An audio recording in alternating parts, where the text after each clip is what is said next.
Danny Boyle, Alex Garland, messieurs, messieurs, messieurs, messieurs, messieurs. Tu sais, enfin vous savez, Zack Snyder m'avait déjà fait chier avec les naissances. Pourquoi vous remettez... Non. Pourquoi il y a une génération entière de certaines personnes là, ils auront plus d'enfants maintenant, c'est plus possible. J'en fais partie. J'en fais partie. Je suis pas prêt d'avoir des gosses et c'est pas dû à l'envie d'en avoir, mais c'est surtout dû à messieurs Danny Boyle et Alex Garland. Je prendrai pas le train d'ici un petit moment non plus. Messieurs, dames, comment allez-vous? Nous sommes le 18 juin 2025. J'espère que vous allez bien. Salut YouTube pour ceux qui nous regardent évidemment depuis la plateforme rouge. Ici, on est dans le violet Twitch en live. Critique de 28 ans plus tard, le nouveau film de Danny Boyle et Alex Garland en équipe. Alex Garland est au scénario, il n'est pas à la réalisation. Alex Garland qu'on connaît lui aussi, hein, pour le coup, pour de très très bonnes réals et des films assez avant-gardistes, hein, quand même, assez expérimentaux, assez détonnants, et puis même par moments surprenants ou décalés, hein. On sent qu'il est de l'école Danny Boyle, je pense notamment à Annihilation. Euh, il y en a plusieurs, hein, des films comme ça d'Alex Garland qui sont assez péchus. Récemment, il a fait Civil War, qui était vraiment bon. Revoir Danny Boyle dans un univers qu'il a quand même créé, hein, puisque 28 jours plus tard, c'est lui, et ben c'était hyper riche aussi et hyper plaisant de le revoir reprendre la franchise 28 ans plus tard. Visiblement, 28 mois, ça ne l'intéressait pas, hein. Il y a eu 28 jours, 28 semaines, et on passe à 28 ans. Un film donc avec, dans les rôles principaux, Jodie Comer, entre autres, Aaron Taylor Johnson, j'en passe, et des Ralph Fiennes. Et alors, honnêtement, je n'ai pas donné mon avis jusque maintenant. Il faut savoir que quand je suis sur Twitch, je fais toujours une petite heure de talk, etc. Et là, j'ai voulu garder le suspense.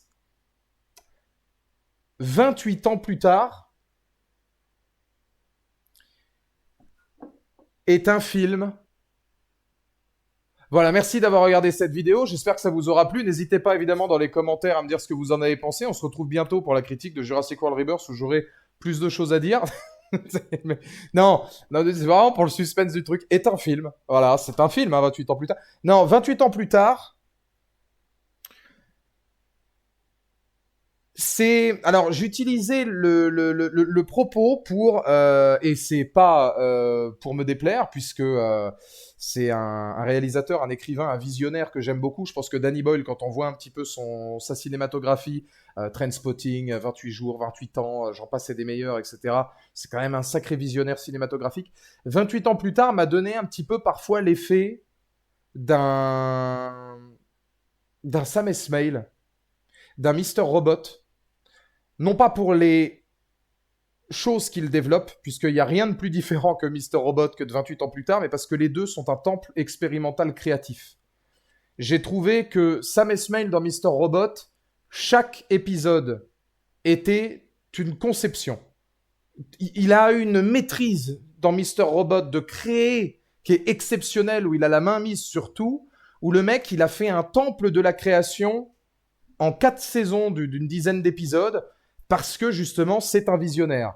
Je trouve que 28 ans plus tard est un temple expérimental dans ses cadrages, dans sa mise en scène, dans son montage, dans le montage hyper vif à laquelle justement il va développer son histoire sur certains plans. Et je trouve que il a une capacité. Alors, le film a été tourné à l'iPhone, pour ceux qui se posent la question, mais il faut savoir que quand tu tournes à l'iPhone, tu as quand même énormément de matos autour, des objectifs, des trucs, etc. Alors, je ne sais pas si l'iPhone lui a permis d'encore plus rentrer dans l'expérimental.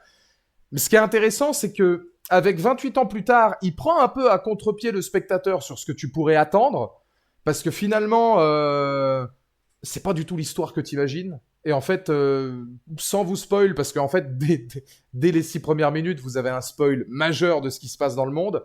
C'est pas du tout le monde tel que tu l'imagines. Donc il te prend un contre-pied sur l'histoire. Il étoffe un petit peu son lore, quand même. Mais il retrouve, personnellement, j'ai trouvé, hein, dans la réal, l'ambiance, la mise en scène, même dans la scène d'intro, qui pourrait te faire penser quand même beaucoup à la scène d'intro de 28 semaines plus tard, il retrouve ce côté à l'ancienne, esthétiquement même expérimental, où de temps en temps, tu te retrouves avec des plans flous, tu te retrouves avec des plans, tu sais pas pourquoi, les décors sont clean, mais les personnages sont flous. Les fameuses caméras embarquées à l'épaule, qui fait très régulièrement quand les protagonistes courent, etc. Alors ça, 28 semaines plus tard, Robert Carlyle, je crois qu'il en avait quelques-unes à l'épaule aussi.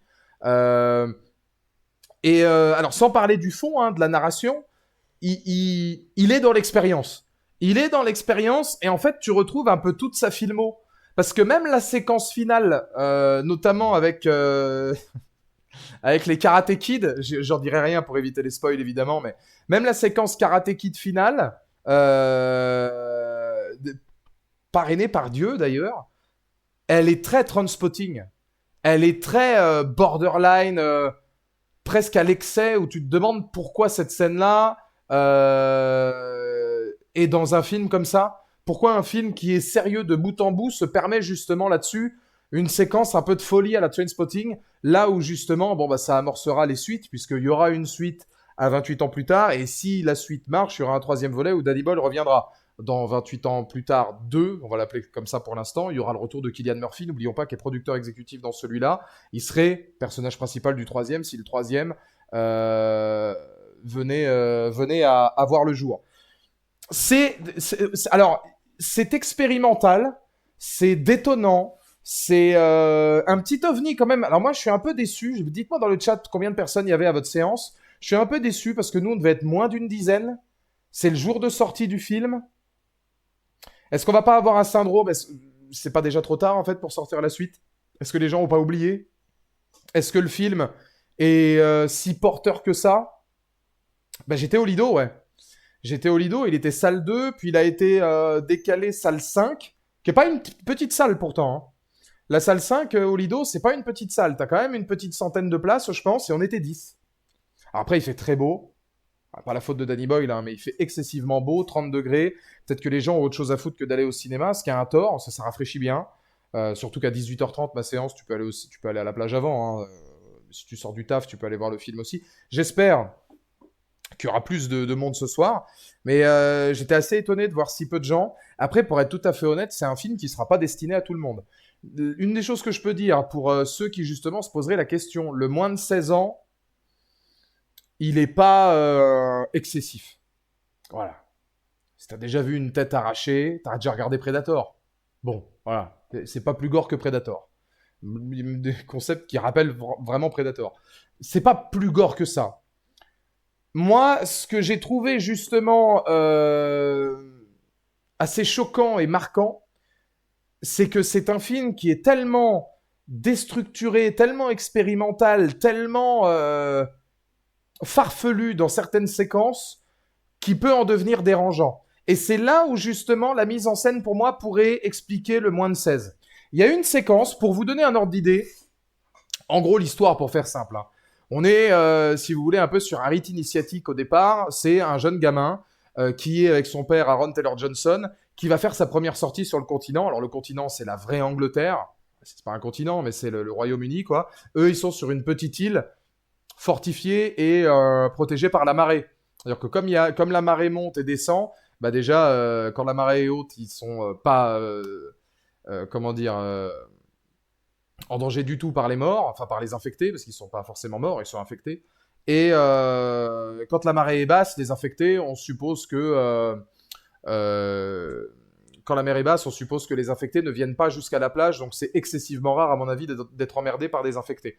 En tout cas, tout semble plutôt bien aller sur cette petite île. La vie a repris ses droits, effectivement, un peu moyenâgeux, mais la vie a quand même repris ses droits.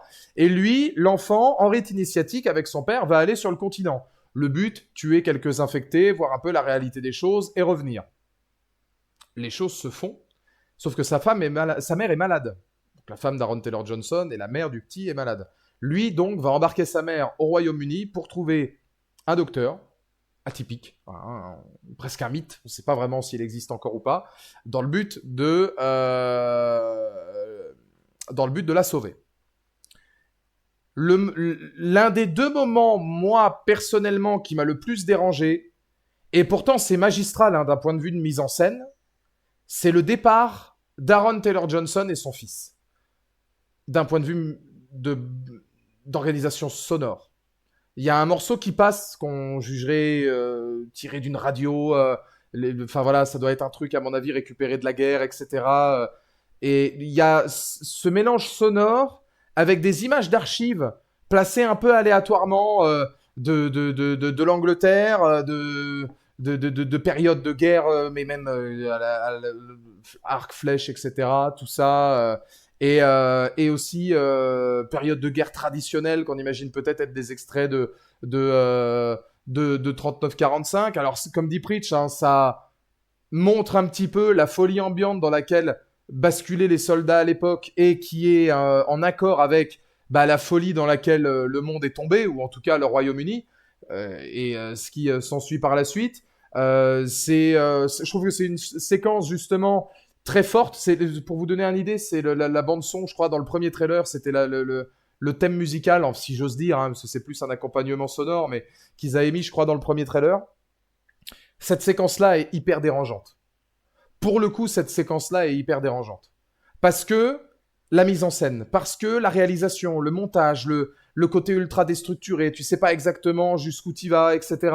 Tu sais pas vraiment dans quoi t'embarques comme film. Il y a aussi une autre séquence où Aaron Taylor Johnson et son fils sont en train de chasser, et pendant qu'ils chassent et pendant différentes actions, on retrouve, sans vraiment que ça ait d'intérêt, enfin pas d'intérêt, mais sans que ça ait un impact sur les personnages, parce qu'on peut pas dire que c'est ce que pensent ou ressentent les personnages, c'est juste le montage qui est fait comme ça. On a des séquences d'infectés avec ce qu'on appelle un alpha, parce qu'il faut savoir que maintenant il y a plusieurs sortes d'infectés qui arrachent depuis le haut là, qui arrachent le crâne d'un cerf, d'une biche, d'un faon, etc. Mais je pense que c'est un cerf.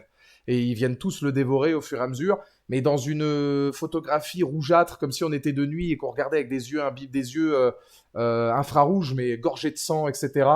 Et ça, pour moi, ça justifie le moins de 16. Parce que c'est exactement ce genre de séquence glaçante, dérangeante, surprenante, expérimentale et border qui là te font te dire mais putain, mais dans quoi je me suis embarqué? Je suis allé voir le film avec mon père. Première phrase que je lui ai dit, c'est qu'est-ce que c'est que ce film de détraqué? Dédicace à la commu Twitch évidemment. Hein. Qu'est-ce que c'est que ce film de dégénéré là? Genre un truc, ça part dans tous les sens. Et, c'est très fort. C'est très très fort. C'est la grande. Pour moi, il y a deux grandes maestria. On va pas juger que le scénario est. Alors, même s'il y a beaucoup de messages derrière, notamment sur la mort, l'acceptation de la mort, le rite initiatique, le fait de trouver sa place, le la capacité à savoir dire au revoir, à savoir dire adieu, c'est des choses qu'on a déjà vues partout dans plein d'autres films, évidemment, mais c'est des thèmes quand même qui sont intéressants dans ce film-là. Au-delà, finalement, de la folie, du sang, des carnages, il y a quand même encore un petit peu de poésie. On tombe pas dans un film, par exemple, et moi ça m'aurait fait chier, on tombe pas, par exemple, dans un film bas de gamme où, une fois arrivé sur le continent, on va avoir... J'en avais peur de ça, moi je pensais que même Ralph Fiennes, tu vois, serait le leader d'un groupe comme ça, un petit peu particulier. On mentionne le fait qu'il y a peut-être encore certains clans qui vivent au Royaume-Uni, mais qui ont un peu pété un câble, on n'en voit aucun. On reste vraiment centré sur l'histoire, et ça j'aime bien, le fait qu'il soit pas tombé dans le côté facile, si j'ose dire, de voilà, bon bah on arrive et puis on est kidnappé par des Scars, pour citer Last of Us, ou par les Wolves, ou par ceci, ou par cela. Non, là on est vraiment, ouais, je pense Papy que t'aimeras bien, parce qu'on est dans l'expérimental intimiste, film un peu d'auteur quand même malgré tout, je suis pas sûr qu'il ait coûté très cher, hein, pour être tout à fait honnête, quand même pas mal de séquences un peu dérangeantes et punchy, mais pas tant que ça. En fait, c'est ça qui est très intéressant. C'est qu'il y a une séquence, par exemple, avec des militaires qui se font tous buter les uns après les autres. Elle fait très 28 semaines plus tard. Et c'est ça que j'ai bien aimé, c'est que même si c'était pas Boyle et Garland, je crois, sur 28 semaines, redites-moi dans le chat si Garland a peut-être écrit 28 semaines plus tard, mais je crois que 28 semaines plus tard, ils ont rien à voir dans le film, peut-être producteur exécutif, mais il y a quand même certaines séquences qui rappellent 28 semaines plus tard, mais il y a quand même beaucoup qui rappellent 28 jours. Et en même temps, ça s'émancipe complètement via d'autres sujets, via d'autres thématiques. On est moins dans l'humain, je trouve, global. On est vraiment porté dans l'intimité de 3 ou 4 personnages maximum qui n'ont pas sombré, eux, dans la folie, ou pas plus que ça. Ralph Fiennes, c'est quand même relativement rationnel, vu ce qu'il fait.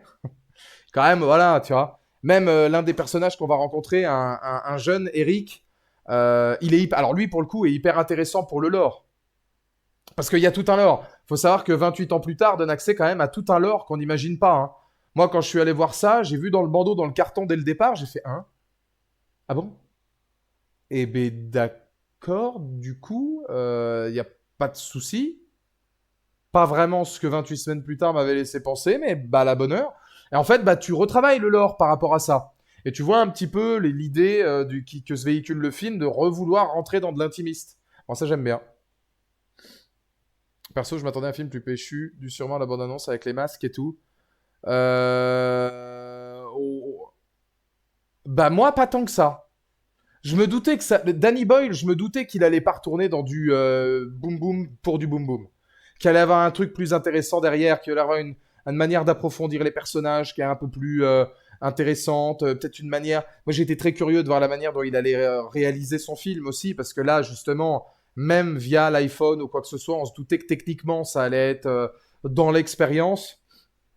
Chaque mort d'infecté est presque une expérience visuelle à elle-même dans la manière dont il va cadrer les morts. Et alors, il y a une scène. Il y a une scène. Ah là là là là là là là là là là là. Il y a une scène de course-poursuite. Je vous jure, c'est. Enfin bon, même moi, je m'attendais pas à voir ça, mais il y a une scène de course-poursuite sous aurore boréale. J'ai regardé ça, j'ai fait. Il est très, très fort. Il est très, très, très fort.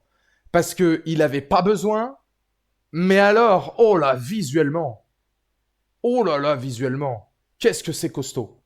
Ah là, d'un point de vue photographique, visuel. Et puis alors, ça pour le coup, ça m'a peut-être un peu fait plus penser à Trainspotting ou d'autres cinématographies de Danny Boyle, parce que j'ai pas forcément le souvenir que dans 28 jours et 28 semaines, il y avait autant d'axes là-dessus. C'est la bande originale. La bande originale, que ce soit BO ou soundtrack, elle est hyper soignée. Par moments, même à contre-courant de ce que tu vois à l'image. Très expérimentale et un peu borderline aussi. Mais elle est somptueuse. Elle est somptueuse. La BO de 28 jours plus tard de John Murphy est culte. C'est pas, je crois pas que ce soit John Murphy là. Je crois que c'est les Young Brothers ou les Young Fathers qui la font. Euh, Moi, elle m'a quand même pas mal marqué. Je dis de BO, mais le truc, c'est que c'est tellement dans l'expérience, papy, qu'on sait pas vraiment si c'est de la BO ou si par moment, ils récupèrent des musiques issues d'ailleurs pour en faire une soundtrack. Et t'as l'impression parfois que les deux sont mixés, bande originale et soundtrack, pour donner un résultat un peu détonnant et qui, pour moi, justement, sort un peu de la structure des films précédents. Bon.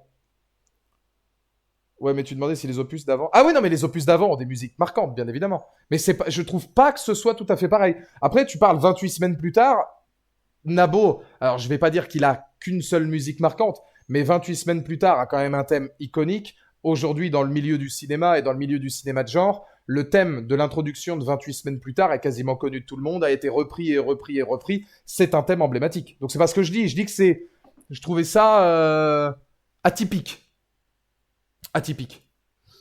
Et c'est ça, exactement, Preach. La folie que tu t'imaginerais dans le film, elle vient pas des personnages ou de l'histoire, elle vient de la réale.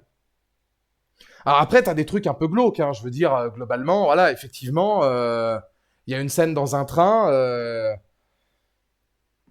qui, sans, parce que je veux cette critique sans spoil pour inciter le maximum de gens à y aller, qui est très dérangeante elle aussi, qui a une certaine forme de poésie, comme si finalement la plus belle chose que peut donner la vie peut permettre finalement, l'espace d'un court instant, d'être au-dessus de l'infection. Et elle en est ouais assez poétique et ouais presque un message d'espoir qui dure pas très longtemps. Qui dure pas très longtemps, mais oui, c'est juste un remix de 28 jours. Le morceau de 28... Ah oui, peut-être, ouais. Faudrait que je revoie 28 jours. Faudrait que je revoie 28 jours plus tard, ça fait très longtemps. Moi, cette musique-là, en fait, je pense que c'est peut-être parce que j'ai vu 28 semaines plus tard avant. Que du coup, moi, ça m'a marqué dans 28 semaines. Je crois avoir vu 28 semaines plus tard avant 28 jours plus tard. Faudrait que je revérifie, Je me demande si on l'avait pas loué 28 jours. Mais à l'époque des vidéoclubs, vous connaissez, hein. Mais moi, c'est vrai que je l'assimile beaucoup à 28 semaines plus tard, pour le coup. Je l'assimile beaucoup là-dessus, et je l'assimile beaucoup à la course de Robert Carlyle. Et donc, du coup, pour revenir à la séquence du train, elle est dérangeante, mais en même temps assez poétique. Ça m'a fait penser. Alors, c'était nettement moins poétique. Ah, quoique. Alors, ça m'a fait penser à une scène de deux films de Zack Snyder, donc le remake L'Armée des Morts, dans le centre commercial, qui est pas vraiment poétique pour un sou, hein, dans mes souvenirs. Et ça m'a aussi fait penser à L'Armée des Morts, mais Army of the Dead à Las Vegas, toujours de Zack Snyder, nettement moins bon hein, pour le coup, mais où la hiérarchie vis-à-vis des infectés, enfin là pour le coup c'est carrément des morts vivants, mais la hiérarchie, le fait d'avoir, bon, pour ceux qui ont vu le film 28 ans plus tard, vous comprendrez effectivement hein, ce qui arrive à l'une des infectées. C'est un truc que tu peux retrouver un peu dans cette thématique-là, voilà. Euh, non, c'est riche. C'est un film qui est très riche. Alors, parmi les quelques petits défauts que je pourrais donner à 28 ans plus tard, parce qu'il n'en est pas exempt, je ne saurais pas dire exactement quand ni comment, mais je l'ai ressenti au moment où Ralph Fiennes est arrivé, parce que Ralph Fiennes arrive assez tard dans le film. Il y a une légère phase plane. Il y a une légère phase un petit peu, un petit ventre mou, je trouve. Vers la moitié du film que moi je juge un peu avant l'apparition de Ralph Fiennes et un petit peu dans les premières séquences avec Ralph Fiennes, non pas dû à son personnage qui est intéressant, mais dû au fait que effectivement la narration continue, et il y a peut-être un petit peu ça. Et personnellement, j'ai trouvé que c'est un film qui malheureusement tombe un peu dans le piège du sauvetage in extremis.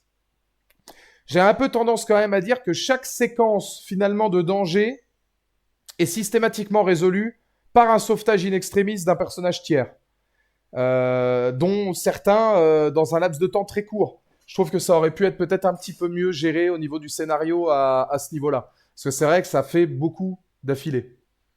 Comment ça va, Sarah? Merci pour le resub. Est-ce que t'es allé le voir 28 ans plus tard, Sarah?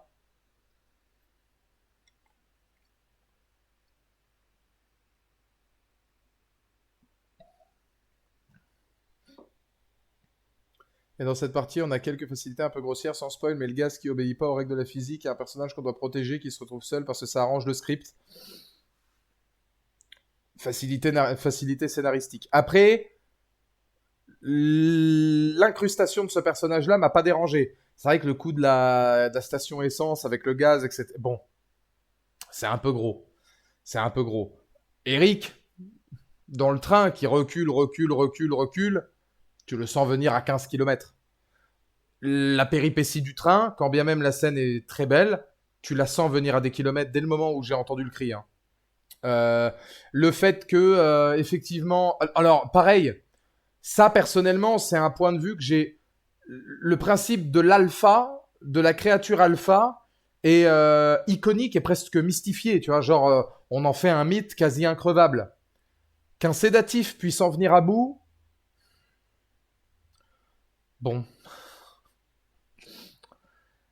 Autant la première fois, tu te dis pourquoi pas. Autant la deuxième, quand t'entends carrément l'alpha ronfler alors que tu penses que Ralph Fiennes s'est condamné, t'es là, genre.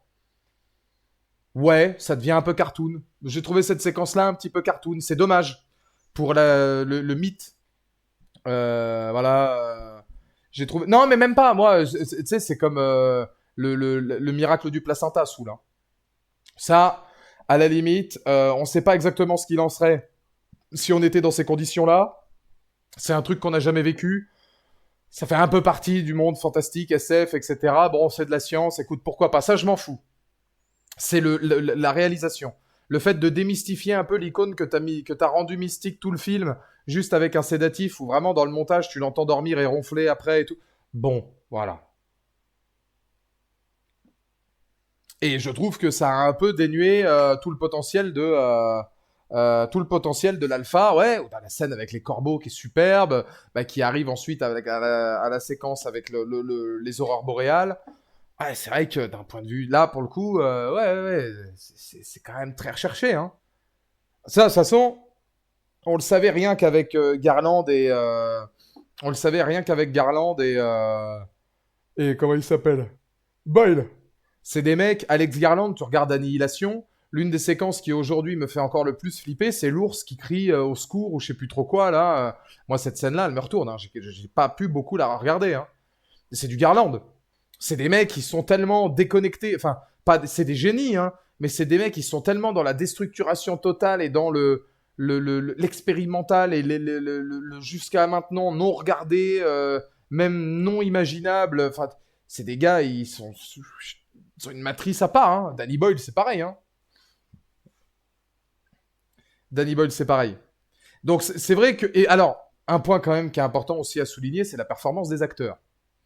Que ce soit le jeune, l'enfant hein, qui veut sauver sa mère, dont je n'ai plus le nom, mais qui est très bon dans le rôle, très crédible. Aaron Taylor Johnson, comme d'habitude, que ce soit dans son statut de père, etc., mais même dans ses fêlures, dans sa part de démon, mais aussi dans ce qui fait de lui finalement quelqu'un de profondément humain, je l'ai trouvé excellent. Ralph Fiennes, très bon aussi, dans sa démesure, toujours à la limite de la folie, un peu Docteur Fou, mais tu sens qu'il y a quelque chose à aller chercher derrière, puis des phrases qui sont quand même intéressantes, et Jodie Comer qui est magnifique. Alfie Williams, merci Sean, ouais. Ouais, c'est des personnages qui peuvent être durs quand il faut l'être, mais qui ne manquent pas de douceur et qui ne manquent pas de poésie, et tous sont, tu vois, tous ont un rapport l'un à l'autre qui est hyper riche.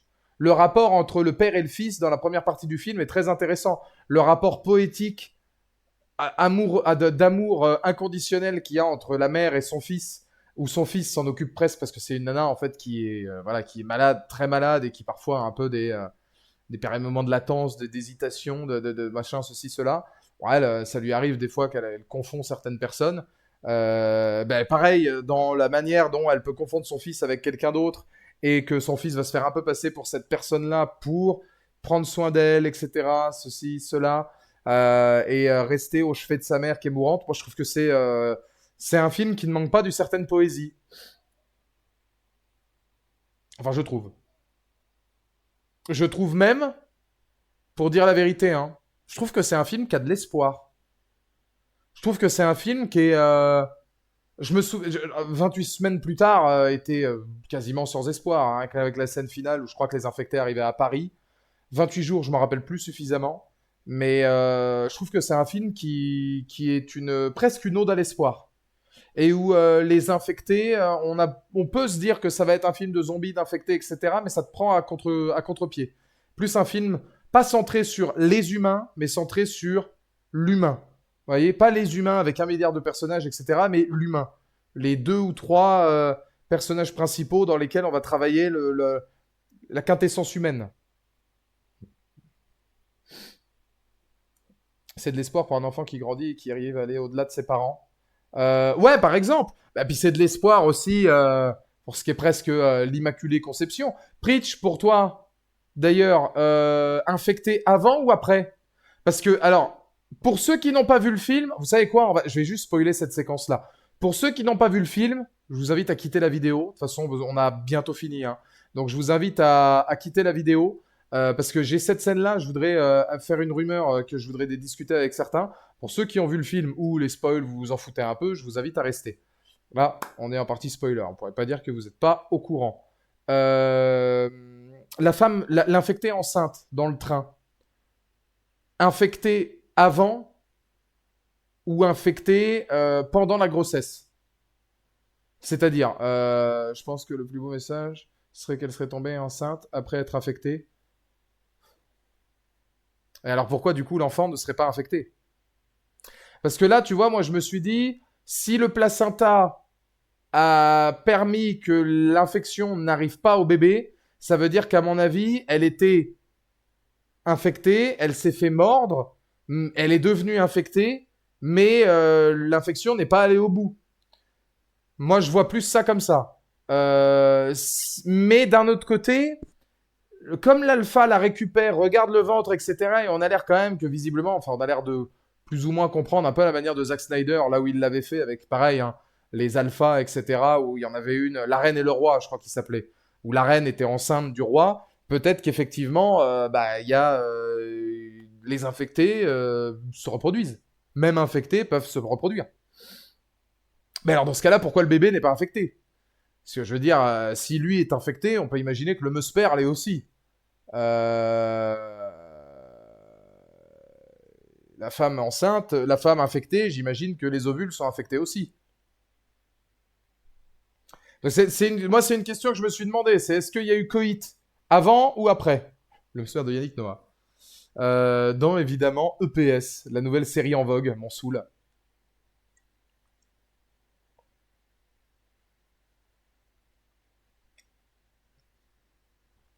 Bah, vu comment les infectés sont filmés comme des animaux, je pense qu'ils peuvent se reproduire. On a bien Zack Snyder qui nous a dit que les morts vivants en étaient capables dans l'Army of the Dead, hein, donc pourquoi pas? Pourquoi pas? Mais alors dans ce cas-là, pourquoi le bébé n'est pas infecté? Moi je te dis, hein, infecté, non infecté, qui se fait mordre par un infecté, infection dans le corps, le placenta protège, ok. Infecté qui ken une infectée, infection plus infection, ça fait infection, hein. Ah mais la magie du placenta, je veux bien, mais si le musper est infecté et que l'utérus est infecté, le placenta, c'est un placenta infecté, hein. C'est un placenta infecté finalement. Bah, je vois pas le. Alors bon, après, de toute façon, à moins qu'un jour on se fasse envahir par un virus comme ça, ce sera difficile de savoir ce qu'il en est, mais j'ai pas parlé de la scène d'ouverture et le rapport chrétien presque religieux fou, qui est quand même une scène exceptionnelle, avec le gamin qui regarde en dessous là. Cette scène-là est très forte aussi. La scène d'introduction avec les gamines qui regardent les Teletubbies. Alors, moi, d'un point de vue personnel, les Teletubbies, j'ai toujours trouvé qu'il y avait un côté flippant là-dedans. Les quatre extraterrestres, là, semi-pédos, là, qui vivent tous ensemble avec un aspirateur vivant, puis un bébé dans le soleil. Moi, ça m'a toujours fait flipper, hein. Donc, tu vois, je me dis qu'elle regarde les Teletubbies, c'est le flip avant le flip. Enfin, je sais pas pourquoi, mais je me suis dit, dans un film dérangeant et un peu détraqué comme celui-là, regarder les Teletubbies me choque pas du tout pour amener ensuite au. Je pense qu'il y a. Enfin, je pense pas. Vraiment, je suis premier degré, je pense pas que ce soit fait au hasard. Et derrière, la scène d'une violence inouïe, avec les enfants qui meurent les uns après les autres, pendant que le dernier regarde, etc. C'est sans espoir. Et le plus violent, c'est avant. C'est quand on entend la sirène, les hurlements, etc. Et que t'as les enfants qui ne comprennent pas, mais qui pleurent parce qu'ils sont effrayés. Ça, c'est des plans qui sont vraiment costauds. Ouais, mais c'est ce qui est encore plus flippant, c'est de voir que justement, ça ne calme pas les enfants, elles comprennent ce qui se passe. Bien sûr, bien sûr. Mais cette scène-là est forte. Mais je te dis, personnellement, moi, le fait qu'il ait mis les Teletubbies, bah, les Teletubbies, moi qui ai toujours trouvé ça un minimum dérangeant, j'étais pas choqué outre mesure non plus, hein. Au moins, le daron est heureux de mourir, ça fait un heureux. Ah bah oui, lui, il croit ça comme la. Comment il appelle ça? Il appelle pas ça l'apocalypse? Le jugement dernier, non, c'est pas ça? Lui, il est heureux, il dit que c'était prévu et prémédité, que c'est le jugement dernier, puis bon voilà, ils sont une quinzaine d'affectés sur lui. Et ça aussi, c'est un truc que je trouve flippant. C'est un peu à la World War Z, mais encore plus.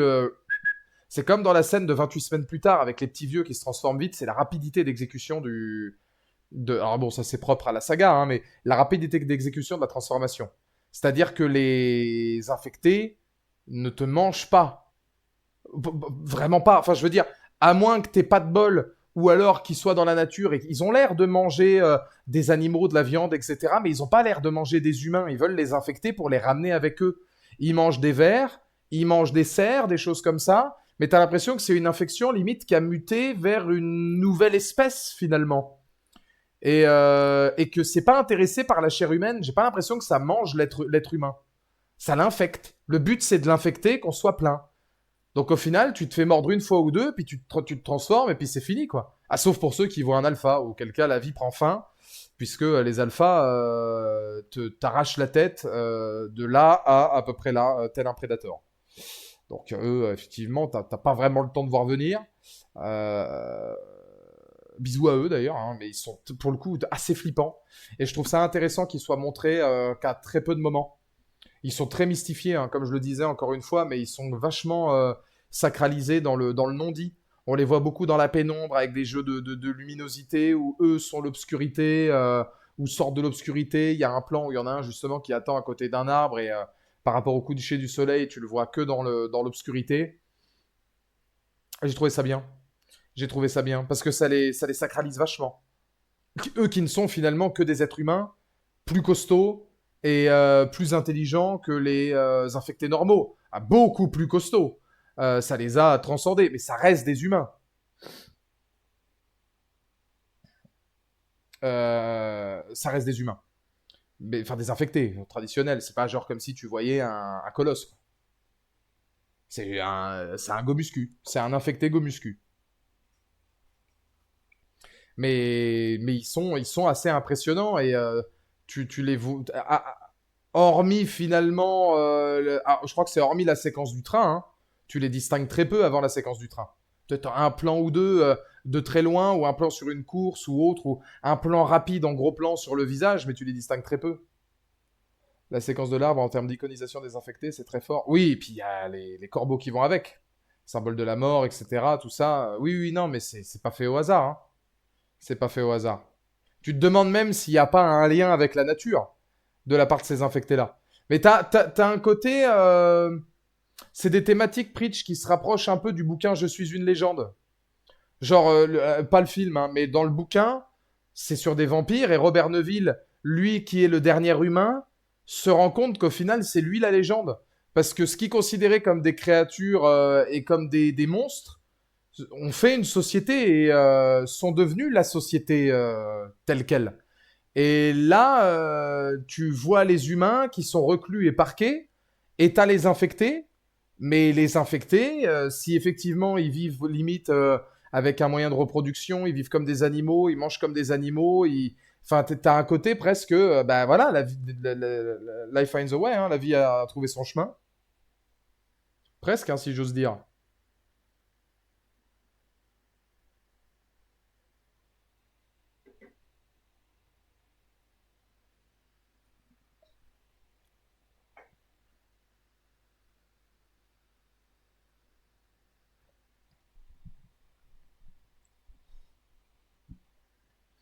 C'est à se demander si tout ça n'est pas mystique, justement. Bah, moi, je trouve qu'il y a un air un peu mystique, ouais. Il y a un air un peu. Même le personnage de Ralph Fiennes l'est. Même le segment avec Ralph Fiennes qui va calciner la mère du petit avec le plan. Il y a un plan en vue de dessus où tu vois le gamin et puis les flammes qui s'illuminent dans le ciel, dans l'obscurité, etc. C'est oui, voilà, c'est très spirituel. C'est très spirituel. Tu vois que vraiment qu'il y a quelque chose à aller gratter derrière. Où Boyle et Garland, ils ont pas fait ça au hasard. Un mélange de mystique, de poétique, d'expérimental et de spiritualité. C'est un peu 28 ans plus tard. C'est là que tu te rends compte que 28 semaines plus tard avait beau... Moi, je trouve que 28 semaines plus tard, c'est quand même un bon film, mais c'était plus péchu. 28 semaines plus tard, on est dans le film d'infecté pur. Il y a assez peu... Il y a quelques superbes séquences, mais on n'est pas dans un film où il y a autant de questionnements que dans 28 ans plus tard, ou même 28 jours. C'est plus la version Flaco, quoi.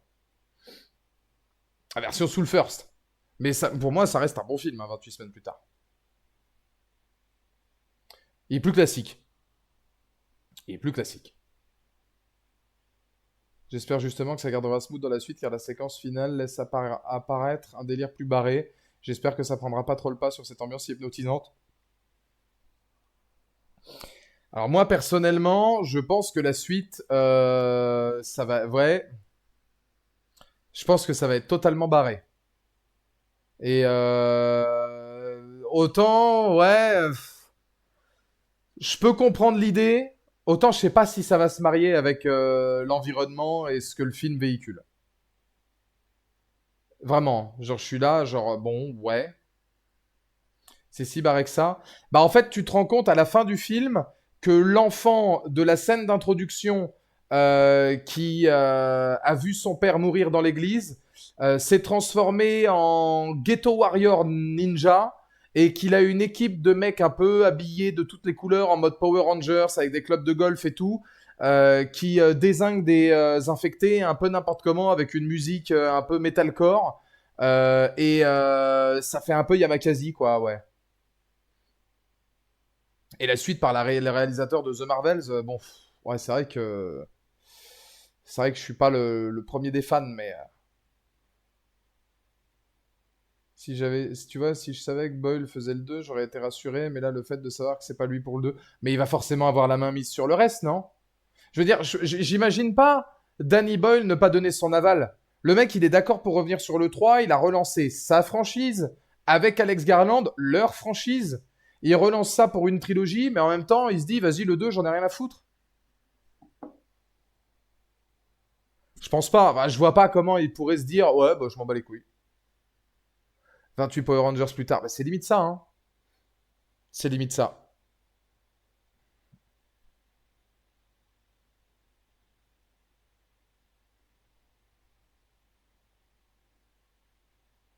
28 Rix plus tard. 28 Beuteux plus tard, avec une apparition de Renault. Dommage, en vrai. Faut pas dire dommage, on n'a pas vu le film.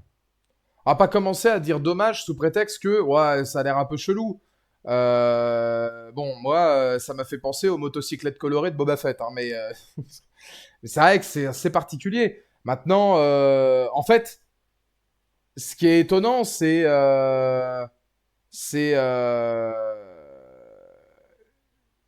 l'arc et l'axe du film pour en arriver là. Tout ça pour cette dernière scène-là. Et là, t'es pris encore plus à contre-pied. Tu te dis, hein, j'ai vécu tout cet ascenseur émotionnel-là là, pour une fin qui, bon, je capte, hein, mais ah, tu vois, ça très clairement est trop en couleur. Ah bah de la couleur, il y en aura, hein, visiblement. Puis quel art ils vont donner à la religion et tout ça en plus.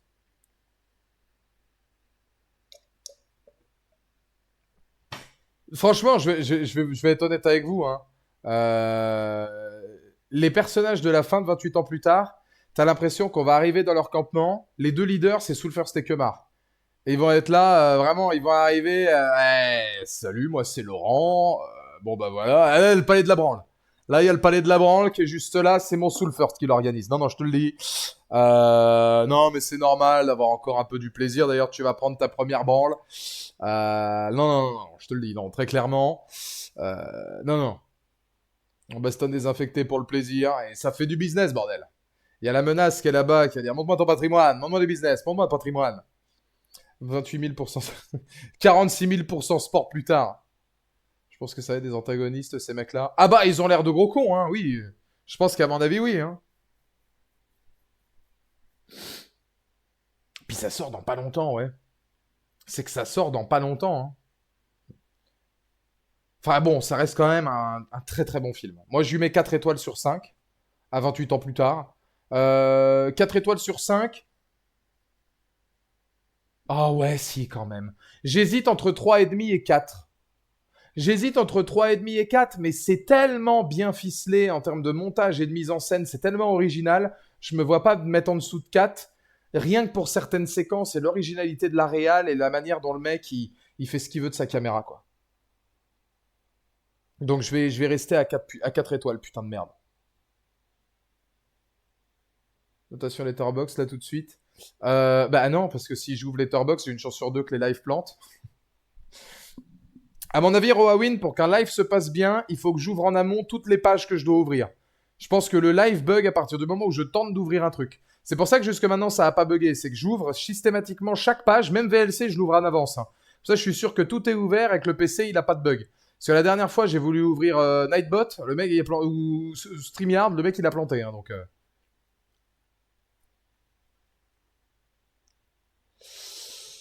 Mais bon, c'est comme ça, ça reste mielleux, Gucci à souhait, ça se mange sans fin, je préfère vous le dire. Non, non. Et non, je vous incite vraiment à y aller parce que j'ai pas envie que ce film bide. J'ai pas envie que le 2 bide. Alors attention, hein, parce que le 2, retour de Cillian Murphy normalement. C'est-à-dire qu'à un moment donné, on peut se dire que peut-être que le 2 va être barré et qu'on part pas sous les meilleurs auspices. Il y a Cillian Murphy qui revient. Je pense pas qu'il revienne pour rien non plus, hein. Il y a sûrement le daron qui va partir en expédition punitive pour chercher son gamin. Bah dans le 3, Soul. Pour moi, Aaron Taylor Johnson revient dans le 3. Personnellement, je le vois pas dans le 2. Le 2, ça va se passer avec le gamin au Royaume-Uni ou un truc comme ça. Mais le 3, pour moi, c'est Aaron Taylor-Johnson qui revient et Cillian Murphy qui reprend le premier rôle. Non, non, il n'est pas beaucoup là dans le 2, hein, ce sera dans le 3. Mais Aaron Taylor-Johnson, je le vois revenir dans le 3 aussi, pas dans le 2. Ça m'étonnerait. Après, je peux me planter puisque je suis un sale pitre qui transpire. Je vais aller tout de suite dans mon jacuzzi, les gars, excusez-moi. Vous êtes dans votre jalousie. Moi, je vais tout de suite illico presto, après une petite douche, dans mon jacuzzi.